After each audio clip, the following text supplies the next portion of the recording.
Normal na sa tao ang maging masaya at makaramdam ng kalungkutan. Pero kung napapansin na hindi na mapigilan ng sobrang kasiyahan o pagiging manic o hyperactive at nagiging OA na sa pagiging depressed at malungkutin, maaaring nakakaranas ng tinatawag na bipolarism.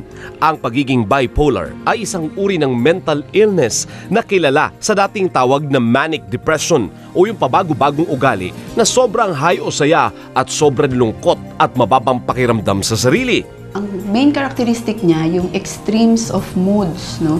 So, ibig sabihin, sobra ka ng energy. Pag depressed ka naman, mababa naman ang tingin mo sa sarili mo, hindi rin naman realistic.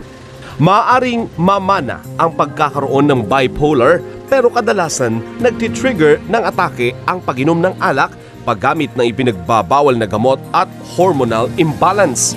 Ilan sa mga senyales ng pagiging manic ay hindi mapigil ang pagsasalita, madaming gustong gawin, hindi natatapos sa mga naumpisahan, hindi makatulog at hindi makontrol ang pagiging masaya.